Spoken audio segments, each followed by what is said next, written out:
Good morning. How's your weather? Outside. Gray here. Not cold. How's your weather in your home?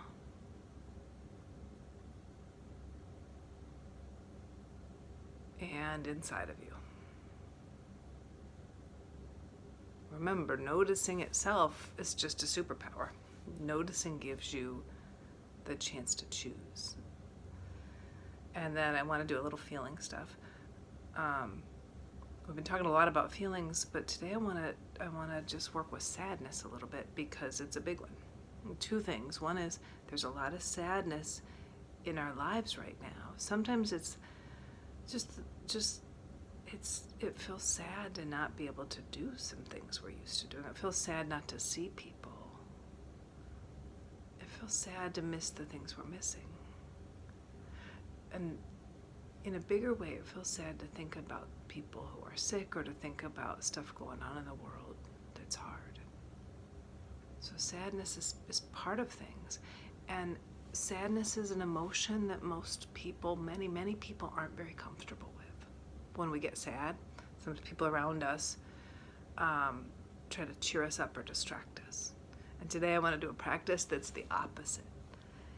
It's to go right toward it and to take care of it, because we can take care of our sadness. Everybody can. We can all use that tool. And sometimes it's normal to need help from other people. You might need a parent or a friend or a professional person to sit with you in your sadness. But let's try this practice, which can really help for the moments when sadness comes up. It's the same thing we've done a couple times. Imagine you're holding your sadness or any feeling you're having this morning. Imagine you're holding it, and putting pressure on your chest can be really helpful because there's a nerve down the front of us, the vagus nerve, that stimulates the part of your nervous system that helps you to feel calm and safe. So this is a small way we can help our nervous system to come back to a good, relaxed, safe feeling, which helps everything in our body do well. So anytime you're scared or upset, it can be a nice thing to put pressure.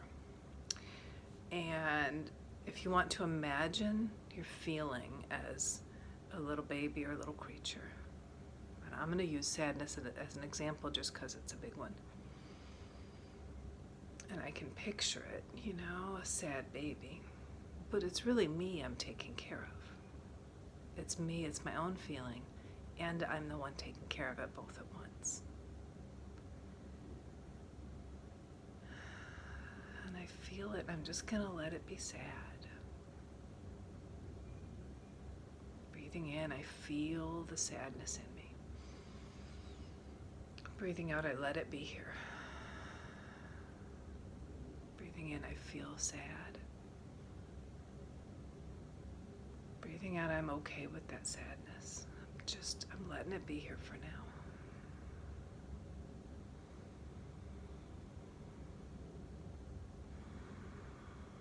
Sometimes it's nice to talk to it. Sadness, I'm here for you. It's okay to be sad, I'm here. I love you. And you can feel the feeling, and at the same time you can hold the feeling and love it. I'm here. I love you.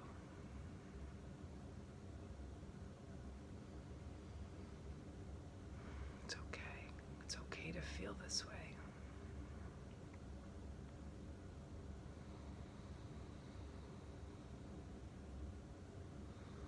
And let your breath remind you every time you breathe in, just aware. I notice, I feel this sad feeling or whatever other feeling.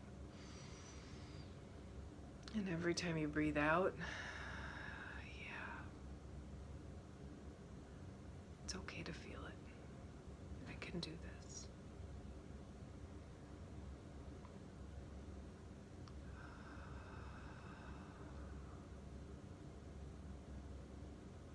We'll just do a few more breaths.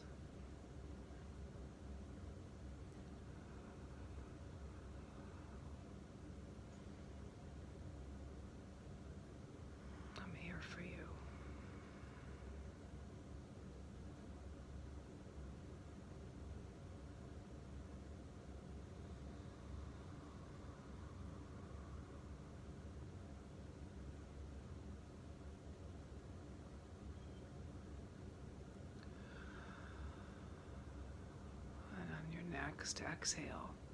Come back to regular attention if you're ready.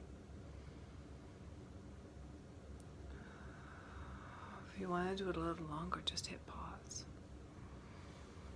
This is just such a small practice, but one of the most important practices I've ever used.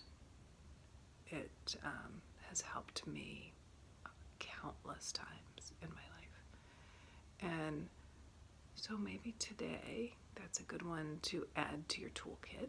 And when you need it, if you see something that makes you feel sad, or you can't do something and you feel sad, even if it's small, right? Because when we take care of our sadness in a lot of small moments, it's less overwhelming in the big moments. So if you let yourself take care of your feelings, whether they're sad or scared or annoyed or whatever they are, when they're small, instead of, like, you could just get past them or ignore them, but when you take care of them, they get kind of used up, or I think of it like compost. I don't know if you compost at home, but if you have like yucky vegetables in the bottom of your fridge, which happens to me, or scraps from what you've been cooking, you take them out to the compost pile. I do, and I dump them on there, and they're kind of gross, and they sit in the compost pile, and I throw in some leaves, and they get kind of stinky sometimes, and they start to be black and get kind of rotten, and then it takes time. I turn them over, and one time I go and they look like beautiful soil, right? They just look like beautiful soil. Same thing happens with our emotions. They can transform from like dark, kind of slimy, smelly stuff to this beautiful soil when we take care of them. Okay, so I wish you a beautiful day, and thanks for being with me.